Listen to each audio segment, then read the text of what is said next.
Fire officials lift the evacuation notice for residents affected by the Buffalo fire.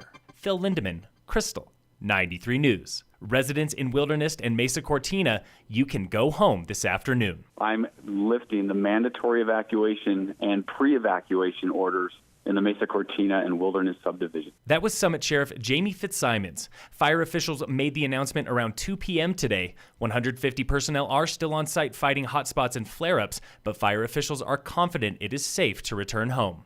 One caveat, residents above 20 grand in Wilderness and above Shooting Star in Mesa Cortina are now under pre-evacuation, but power is back on and you can sleep in your own bed tonight. The Buffalo fire is now 20% contained and has not spread since it burned 91 acres in a few short, frightening hours on Tuesday.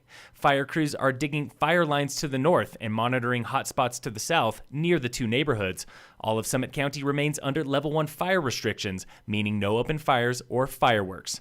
Hiking and biking trails in the Buffalo fire area remain closed, including the Salt Lick system below Wilderness and the Gore Creek Trail to Red Buffalo Pass. A small wildfire east of DIA was spotted this morning and quickly put down. There are now 4 major fires across the state, including 2 fires outside of Durango.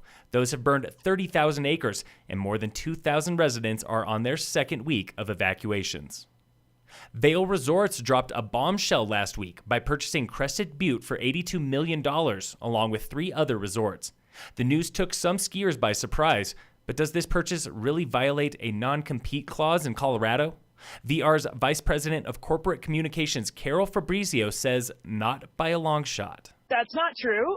There's a ton of competition in the ski industry. If you talk to NSAA or Colorado Ski Country, we face tons of competition in all of our markets. The Crested Butte sale is not yet final, but Fabrizio said it will be confirmed in coming months. Crested Butte's owners, the Mueller family, worked closely with Vail during the sale, and Vail is looking forward to investing in a resort that is far removed from its I-70 properties. We have a very disciplined strategy when it comes to acquisitions. It's really important for us that they fit in our overall portfolio and that they're complementary to our other resorts. When final, Crested Butte joins the Epic Pass for next season, along with Mount Sunape Resort in New Hampshire, Okemo Mountain Resort in Vermont, and Stevens Pass in Washington.